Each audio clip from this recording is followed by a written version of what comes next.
Hi అండి. అందరికి నమస్తే. ఈరోజు వీడియోలో మనం వినబోయే కథ ఏంటో తెలుసుకునే ముందు మీ అందరికి కూడా నాదొక చిన్న రిక్వెస్ట్. కొత్తగా మన ఛానల్ చూసిన వాళ్ళు తప్పకుండా ఒక లైక్ చేసి మీ ఫ్రెండ్స్‌కి, ఫ్యామిలీ మెంబర్స్‌కి షేర్ చేయండి. అలాగే ఇలాంటి మరెన్నో మంచి మంచి కథలు వినాలనుకుంటే ఛానల్ వెంటనే సబ్స్క్రైబ్ చేసుకొని పక్కన ఉన్న బెల్ ఐకాన్ని క్లిక్ చేయండి. మరి ఇప్పుడు లేట్ చేయకుండా కథలోకి వెళ్ళిపోదాం. తండ్రి పోయి 10 రోజులైనా ఆ బాధ నుంచి ఇంకా తేరుకొని తన తల్లి పక్కన కూర్చొని మాధవ్, అమ్మా, ఇలా అడుగుతున్నానని ఏమీ అనుకోవద్దు. నేను మన ఊరికి వచ్చి 20 రోజులకు పైగానే అయింది. ఇంకా వెళ్ళకపోతే ఆఫీస్ నుంచి ఫోన్లు వస్తూనే ఉంటాయి. అందుకని నువ్వు బట్టలు సర్దుకో, మాతో పాటే వచ్చేద్దుకు కానీ. మనల్ని పలకరించడానికి వచ్చిన బంధువులంతా ఏమన్నారో నువ్వే విన్నావుగా. ఇక్కడ ఒక్కదానివే ఉండి చేసేదేముంది? మాతో బయలుదేరు అన్నాడు మాధవ్. కొడుకు మాటలకి కోడలు కూడా తోడయ్యి, మిమ్మల్ని ఒంటరిగా ఇక్కడ వదిలేస్తే చూసే వాళ్ళంతా ఏమనుకుంటారు? మా మీద దుమ్మెత్తిపోయారు. తండ్రిపోయి ఒంటరిగా ఉంటున్న తలని కనీసం పట్టించుకోవట్లేదని మీరు మాతో బయలుదేరండి అంది కోడలు కావ్య. భర్త పోయి పుట్టడి దుఃఖంలో ఉన్న శకుంతల అవేవీ ఆలోచించే పరిస్థితి లేదు. ఇంతలా అడుగుతున్న తన తల్లి నుంచి ఎటువంటి మాట మాత్రమే సమాధానం రాకపోవడంతో అంతకుమించి ఒత్తిడి చేయటం ఇష్టం లేక మాధవ్ కావ్యతో ఏం చేద్దాం, ఎంత అడిగినా అమ్మ ఏమీ మాట్లాడలేదు. ఇంకో 2 రోజులు ఆగి చూద్దామా అడిగాడు. సరే మీ ఇష్టం అంది కావ్య. తీక్షణంగా భర్త ఫోటో వైపు చూస్తూ ఓ మూలన కూర్చున్న శకుంతలకి పదే పదే కొడుకు కోడలు తన భర్త పోయిన దగ్గర నుంచి పలకరించుకోవడానికి వచ్చిన బంధువులన్న మాటలే గుర్తుకొస్తున్నాయి. శకుంతల, ఒక్కదానివే ఊర్లో ఉండి ఏం చేస్తావు? హాయిగా కొడుకు దగ్గర ఉంటూ కృష్ణారామ అని కాలం వెళ్ళదీయక అని. కానీ ఏం చేయను? వాళ్ళంతా అంటున్నట్టు నా ఈ మిగిలిన జీవితాన్ని ఇష్టం లేకుండా కొడుకు దగ్గర గడపాలా? ఒకసారి ఒప్పుకొని సరే అంటే ఆ తర్వాత పరిస్థితులు ఎలా ఉన్నా తల వంచక తప్పదు. ఏం చేయను? ఈ పరిస్థితిలో ఎలా నిర్ణయం తీసుకోవాలని అర్థం కాని పరిస్థితిలో ఉన్న శకుంతలకి తన గతమంతా కళ్ళ ముందు కదలాడింది. శకుంతల భర్త రాఘవయ్య గుమాస్తాగా ఉద్యోగం చేసేవాడు. వాళ్ళిద్దరి సంతానం మాధవ్. ఒకగానొక కొడుకును బాగా చదివించి ఇంజనీరింగ్ చేయాలని కలలు కన్నాడు రాఘవయ్య. కొడుకు ఐఐటీలో సీటు సంపాదించుకోవడం కోసం కోచింగ్ ఇప్పించాడు. కొడుకును చదివించడానికి మాధవ్ కన్నా ఎక్కువ శకుంతల రాఘవయ్యలే కష్టపడ్డారు. శకుంతల ఉదయాన్నే లేచి కొడుకుని లేపి చదువుకోవడానికి అన్ని ఏర్పాట్లు చేసేది. నిద్ర సరిగా లేకుంటే తన ఆరోగ్యం పాడుతుందని తెలిసినా కూడా లెక్క చేయకుండా రాత్రింబవళ్ళు కొడుకుకి తోడుగా పక్కనే కూర్చునేది. మధ్య మధ్యలో ప్రతి 2 గంటలకు ఒకసారి టీ లేదా కాఫీ పెట్టించేది.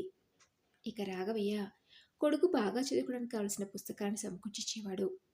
మాధవ్ ఐఐటి పరీక్ష రాసిన మొదటిసారి అనుకున్నంత ర్యాంక్ రాక బాధపడుతుంటే మరేం పర్వాలేదు, మళ్ళీ ప్రయత్నించు, ఈసారి తప్పకుండా సాధిస్తామని ధైర్యం చెప్పి రెండోసారి కొడుకుని పరీక్షలకు సిద్ధం చేశారు. మొదటి ప్రయత్నంలో రాని ఐఐటి సీట్ని మాధవ్ మరింత కష్టపడి రెండో ప్రయత్నంలో సంపాదించాడు. 4 ఏళ్ళు చూస్తుండగానే గడిచి మాధవ్ ఇంజనీరింగ్ పూర్తయింది. రేపో మాపో మాధవ్కి మంచి ఉద్యోగం వస్తే ఇక వాడి భవిష్యత్తు గురించి, మా వృద్ధాప్యం గురించి ఏ బాధ లేకుండా నిశ్చింతగా ఉండొచ్చు అనుకున్నాడు రాఘవయ్య. మాధవ్ ఇంజనీరింగ్ పూర్తి చేసిన అతి తక్కువ సమయంలోనే బెంగళూరులోని ఒక పెద్ద కంపెనీలో ఉద్యోగం వచ్చింది. ఉన్నది ఒకడే కొడుకు. వాడు ఉద్యోగం నిమిత్తం బెంగళూరులో, మనం ఈ ఊళ్ళో ఉండటం ఎందుకు అని రాఘవయ్య తన భార్య శకుంతలతో, మనం కూడా మాధవ్ దగ్గరికే వెళ్తే, ఇంతకాలం అంటే వాడు తన చదువుల కోసం మనకి దూరంగా ఉన్నాడు. ఇప్పుడు ఉద్యోగం చేస్తున్నాడు. మనమే వాడి దగ్గరికి వెళ్తే అడిగాడు రాఘవయ్య. అందుకు శకుంతల, నాకు మాత్రం ఉన్నదా కొడుకు దగ్గర ఉండాలని? ఉన్నది వాడొక్కడే. కానీ వాడికి పెళ్ళిళ్ళు వచ్చింది. మన ఊళ్ళో ఉన్నప్పుడే వాడికి పెళ్ళి చేసేస్తే ఆ బాధ్యత కూడా తీరిపోతుంది కదా. ఆ తర్వాత ఎలాగో వాడు ఎక్కడ ఉంటే మనము అక్కడే ఉండేది అంది. అందుకు రాఘవయ్య, వాడికి పెళ్ళిలో వచ్చిందనే విషయం మర్చిపోయాను. మంచి సంబంధం చూసి పెళ్లి జరిపిద్దాం. నువ్వు అన్నట్టు వాడి పెళ్ళయ్యాకే వెళ్దాంలే అన్నాడు రాఘవయ్య. అలా కొన్ని రోజులు గడిచాక తెలిసిన వాళ్ళ ద్వారా ఓ మంచి సంబంధం రావడంతో రాఘవయ్య తన కొడుక్కి ఫోన్ చేసి, ఈ ఆదివారం నీకు ఆ అమ్మాయిని చూడడానికి వెళ్దాం అనుకున్నాంరా. శనివారం మన ఊరికి రావడానికి వీలవుతుందా అడిగాడు. అందుకు మాధవ్, నాకిప్పుడే పెళ్ళింటి నాన్న, కొంతకాలం పోయాక చేసుకుంటానులే అన్నాడు. అందుకు రాఘవయ్య, అదేంట్రా, బాగా చదువుకుని మంచి ఉద్యోగం చేస్తున్నావు, పెళ్ళికి ఇంకా కొంతకాలం ఆగమంటావేంటి? ఏ వయసులో జరగాల్సిన ముచ్చట ఆ వయసులో జరిగితేనే కదా బాగుంటుంది. నా మాట విని ఆఫీస్కి సెలవు పెట్టి ఈ శనివారం మన ఊరికి బయలుదేరు అన్నాడు. తనే రమ్మని బలవంతం చేయడంతో మాధవ్, నాన్న, అది నేను నాతో పాటు మా ఆఫీస్లో పనిచేసే ఒక అమ్మాయిని ఇష్టపడుతున్నాను, ఆ అమ్మాయిని పెళ్లి చేసుకుందాం అనుకుంటున్నాను అన్నాడు. అందుకు రాఘవయ్యకి ఏం మాట్లాడాలో అర్థం కాక కాసేపు మౌనంగా ఉండి ఫోన్ పెట్టేశాడు. ఇంతలో శకుంతల, వాడితో విషయం చెప్పారా, వస్తానన్నాడా అడిగింది. అందుకు రాఘవయ్య, విషయం చెప్పాను శకుంతల, అందుకు వాడు నాకు విషయం చెప్పాడు అన్నాడు. ఏ విషయం అది అడిగింది శకుంతల. వాడు అమ్మాయిని ఇష్టపడుతున్నాడట, తననే పెళ్లి చేసుకుంటానని ఖచ్చితంగా చెప్పాడు అన్నాడు రాఘవయ్య. భర్త మాటలకు కాసేపు మౌనంగా ఉండి, తనతో జీవితాంతం కలిసి కాపురం చేసే అమ్మాయిని తనకి నచ్చిందై ఉండాలని కోరుకోవటం తప్పే ఉందిలేండి. అయినా ఈ రోజుల్లో ఇదంతా చాలా సాధారణం అయిపోయింది. వాడి ఇష్టాన్ని మనం ఎందుకు కాదనాలి? వాడిష్ట ప్రకారమే చేద్దాం, ఏమంటారు అడిగింది. ఇందులో నేనదేముంది, సరే నీ ఇష్టం అన్నాడు రాఘవయ్య. తల్లిదండ్రులు అడ్డు చెప్పకపోవడంతో మాధవ్ తను ప్రేమించిన అమ్మాయినే పెళ్లి చేసుకున్నాడు. పెళ్ళయ్యాక భార్యని తనతో పాటు బెంగళూరుకి తీసుకెళ్లాడు. మొదటిసారి భార్యను తీసుకుని వెళ్తున్నప్పుడే, అమ్మ, నాన్న, మీరు కూడా నాతో పాటే ఉండొచ్చు కదా అని కొడుకు అడుగుతాడనుకున్న రాఘవయ్య శకుంతల వాళ్ళు ఊహించినట్టు జరగకపోవడంతో నిరుత్సాహపడిన, కొత్తగా పెళ్ళైంది, అప్పుడే వెళ్ళి వాళ్ళ సంతోషానికి అడ్డుగా ఉండటం ఎందుకు, కొన్నాళ్ళు పోనీ అని ఒకరికొకరు నచ్చ చెప్పుకున్నారు. అలా సంవత్సరం తిరిగేసరికి కోడలు తల్లి కాబోతున్న విషయం తెలిసి రాఘవయ్య శకుంతలు చాలా సంతోషించారు. కొడుకుకు ఫోన్ చేసి, కోడలు చూసుకోవడానికి బెంగళూరు వద్దామనుకుంటాంరా అంది శకుంతల. అందుకు మాధవ్, అమ్మా, మీకెందుకంత ఇబ్బంది, వీలు చూసుకుని మేమే మన ఊరికి వస్తాంలే అంటంతో ఏం మాట్లాడలేక సరే అంది.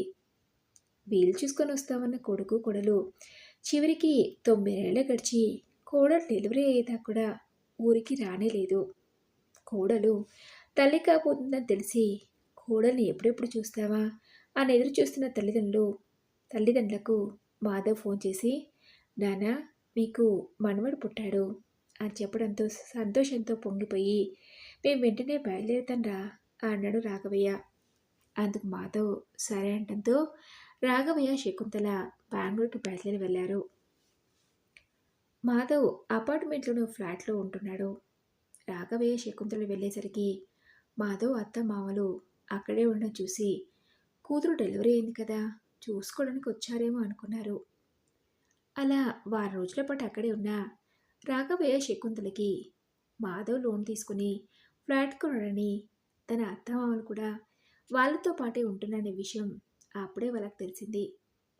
విషయం తెలిసి శకుంతల మాధవ్ని అడిగింది, ఏంట్రా, మీ అత్తగారు వాళ్ళు కూడా మీతోనే ఉంటున్నానే విషయం మాకెప్పుడూ చెప్పడం లేదు, ఎందుకు అని. తలడిన ప్రశ్నకి మాధవ్, ఆ సందర్భం రాలేదు, చెప్పలేదు. అయినా ఇందులో ఆశ్చర్యపోవాల్సిన విషయం ఏముందని, పెళ్ళికి ముందే కావేరిని అడిగింది. మా అమ్మ నాన్నలకి నేను ఒక్కదాన్నే, వాళ్ళు మనతో పాటే ఉంటారని, అందుకు నేను కాదని చెప్పలేకపోయాను. తనకిచ్చిన మాట ప్రకారం వాళ్ళని ఇక్కడే ఉండమని చెప్పానన్నాడు మాధవ్. అప్పుడు నీకు నేను కనీ పెంచిన ఈ అమ్మ నాన్నలు గుర్తుకు రాలేదా అడిగారు రాఘవయ్య శకుంతల. అందుకు మాధవ్, ఇప్పుడు నేను మీకేం తక్కువ చేశానండి, నెల నెల ఎంత డబ్బు కావాలో చెప్పండి, పంపిస్తాను, ఈ మాత్రం దానికే నేనేదో తప్పు చేసినట్టు నిందిస్తున్నారండి అని మాధవ్ అక్కడి నుంచి వెళ్ళిపోయాడు.